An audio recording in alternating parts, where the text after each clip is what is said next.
प्रिय बच्चों, ज्वालामुखी की ये हमारी दूसरी वीडियो है।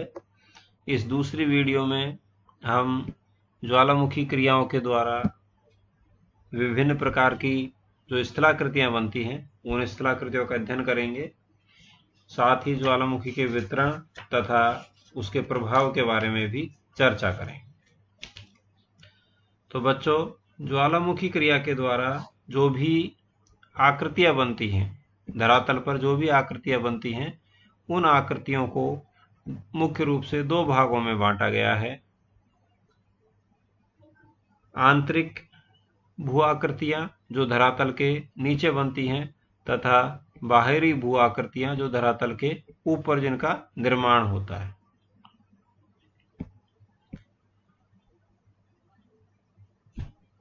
जितनी भी आंतरिक स्थलाकृतियां हैं, वो आंतरिक स्थलाकृतियां उनका निर्माण धरातल के नीचे नीचे होता है।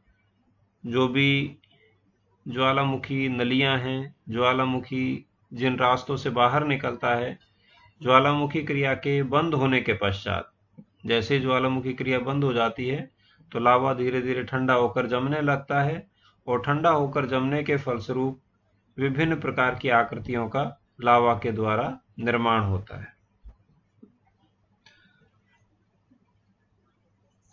इन आकृतियों में जो प्रमुख आकृति है वो है बैथोलिथ।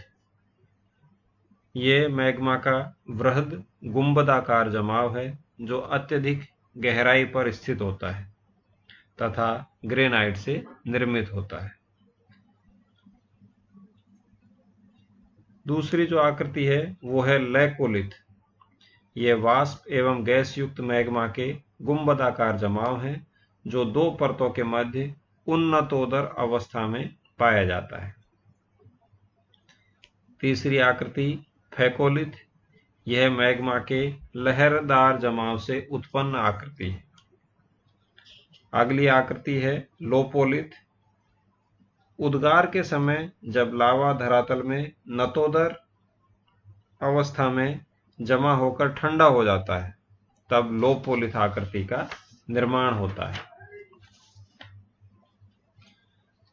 फिर है शीट। यह पतली चादर के रूप में धरातल के आसपास, धरातल के नीचे पतली चादर के रूप में मैग्मा का जमाव है। नेक्स्ट जो आकृति है, आंतरिक आकृति, वो है सिल। यह अवसादी सेलों की समानांतर परतों में मैग्मा के मोटे एवं विस्तृत जमाव जो क्षैतिज रूप से पाया जाता है उसे सिल का नाम दिया गया है। अगली आकृति है डाइक। इस प्रकार के जमाव की मोटाई 1 से 3 मीटर तक होती है, किंतु ये भूपटल से समकोण बनाते हुए लंबवत रूप में निर्मित होते हैं। सिल लेटी हुई अवस्था में आकृति पाई जाती है, जबकि डाइक खड़ी हुई अवस्था में यह आंतरिक आकृति पाई जाती है। और एक आकृति और है प्लग। जब ज्वालामुखी शांत हो जाता है तो उसके मुख में लावा ठोस रूप में जमा हो जाता है। लंबे समय के पश्चात शंकु का पतन होने से यह प्लग खंबे जैसी आकृति के रूप में बाहर प्रकट हो जाता है। उसे कहा जाता है ज्वालामुखी प्लग। तो ये आंतरिक स्थलाकृतियां हैं, आंतरिक आकृतियां हैं।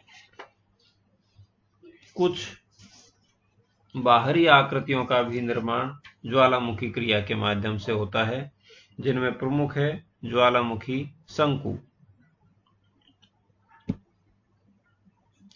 जब भी कहीं पर ज्वालामुखी का उद्गार होता है तो जो लावा बाहर निकलता है वो लावा अपनी प्रकृति के अनुसार चारों तरफ फैलने लगता है।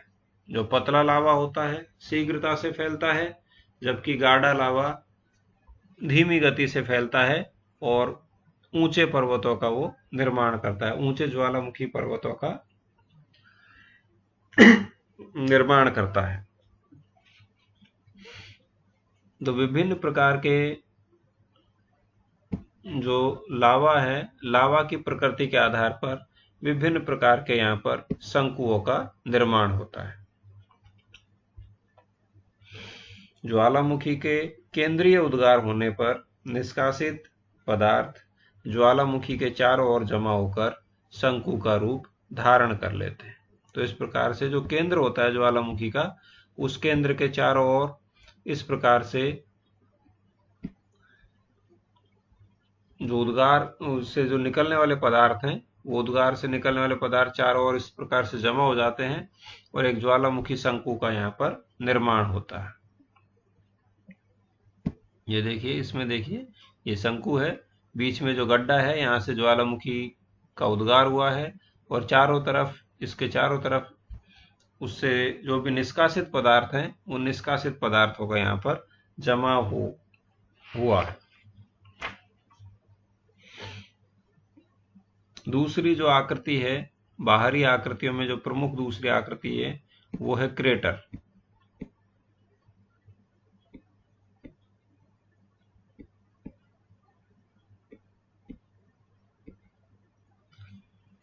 ज्वालामुखी शंकु के शीर्ष भाग पर विस्फोट अथवा धसाव से बड़ा गड्ढा बन जाता है, जिसे क्रेटर कहते हैं। सामान्यतः यह वृत्ताकार गड्ढा होता है, जिसका व्यास लगभग 800 मीटर तक होता है। कई बड़े क्रेटर में अनेक छोटे छोटे शंकु व उनके छोटे क्रेटर भी बन जाते हैं, जिसे घोंसलाकार क्रेटर कहते हैं। शांत ज्वालामुखी के क्रेटर में पानी भर जाने से क्रेटर झील का भी निर्माण हो जाता है। क्रेटर का वृद्ध रूप, विशालकाय जो रूप होता है क्रेटर का, उसे कालडेरा के नाम से भी जाना जाता है, जिसका व्यास कई किलोमीटर तक होता है। ये देखिए, इस ज्वालामुखी का ये जो बीच का ये जो गड्ढा है, इस गड्ढे को क्रेटर के नाम से जाना जाता है।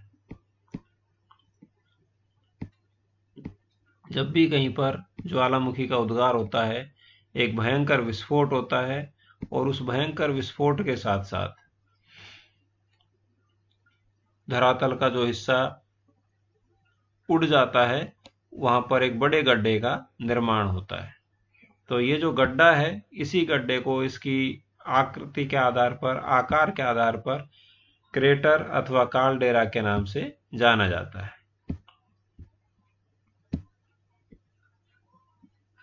इन स्लाइड के माध्यम से आप देखोगे, ये जो केंद्रीय उद्गार है, उस केंद्रीय उद्गार के आसपास भयंकर विस्फोट से ये जो गड्ढा बनता है, उस गड्ढे को क्रेटर के नाम से जाना जाता है और भविष्य में विस्तार अधिक होने पर ये कालडेरा के रूप में भी परिवर्तित हो सकता है। जैसे ही ज्वालामुखी क्रिया शांत हो जाती है, इस क्रेटर अथवा कालडेरा में पानी भर जाने से क्रेटर झील का भी यहाँ पर निर्माण हो जाता है।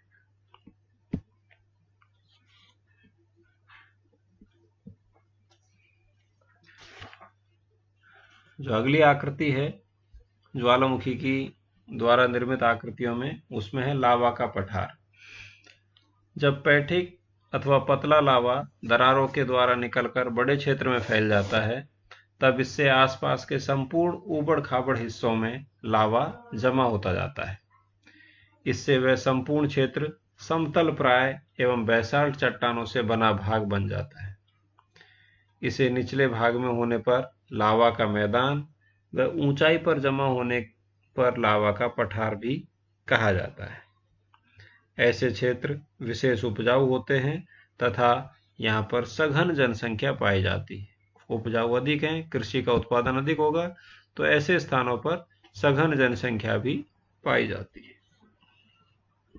प्रायद्वीपीय भारत में इसी प्रकार से ज्वालामुखी का उद्गार की वजह से, ज्वालामुखी का लावा के जमा होने की वजह से लावा के पठार का वहां पर निर्माण हुआ।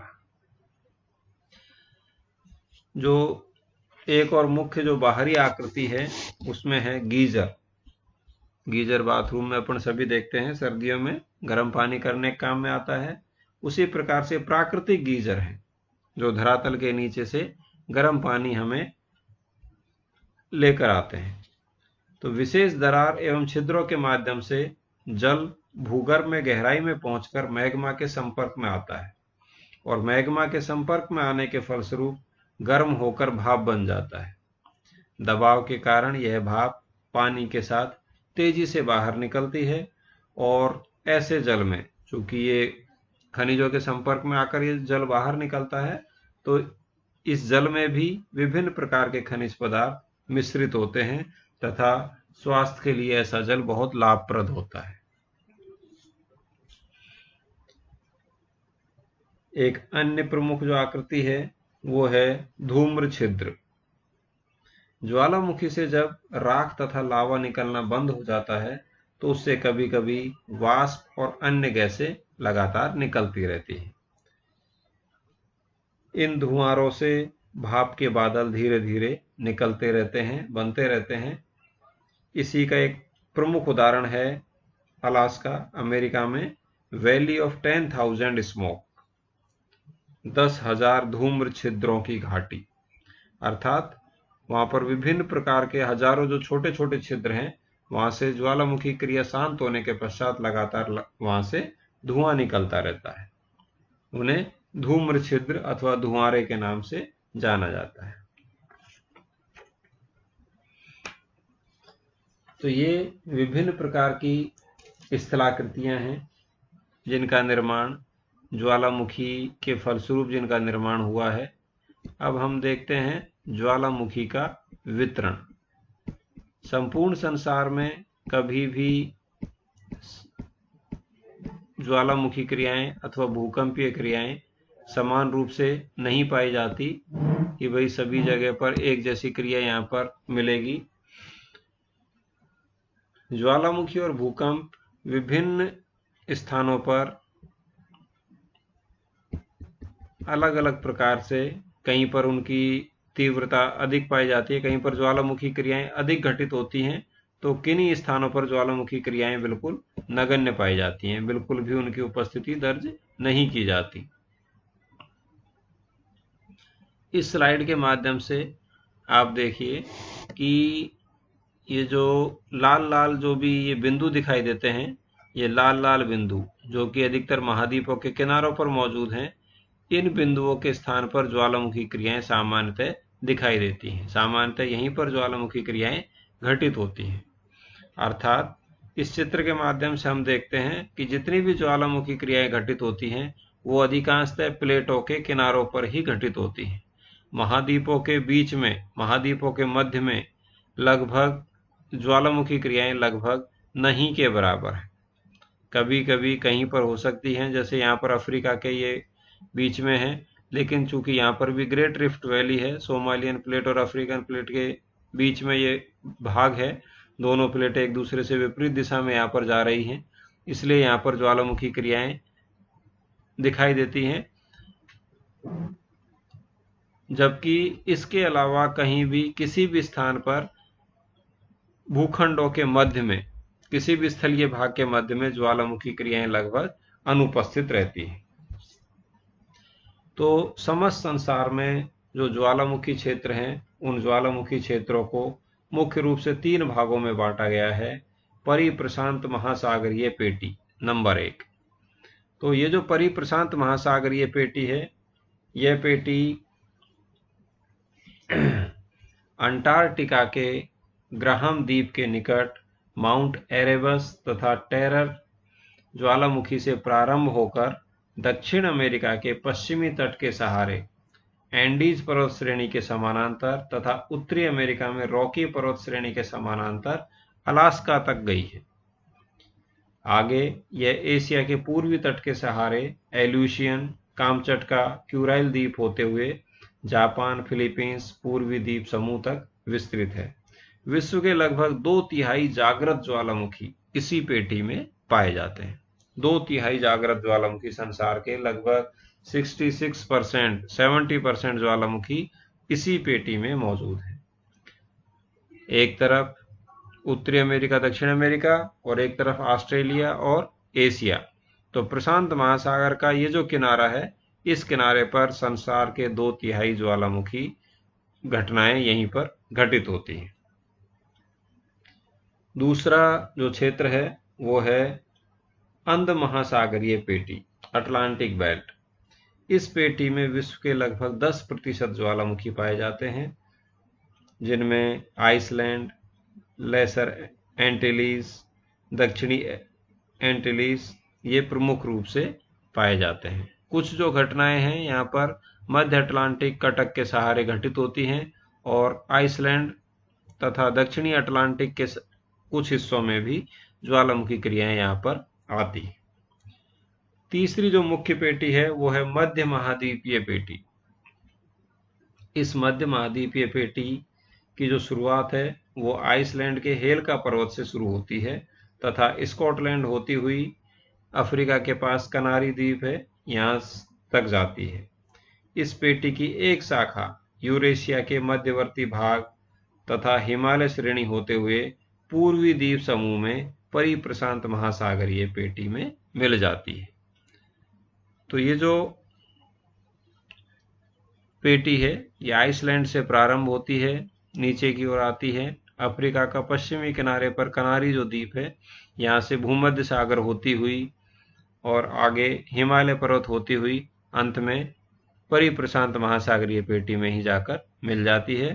तो ये प्रमुख क्षेत्र हैं जहां पर ज्वालामुखी क्रियाएं लगातार घटित होती रहती हैं।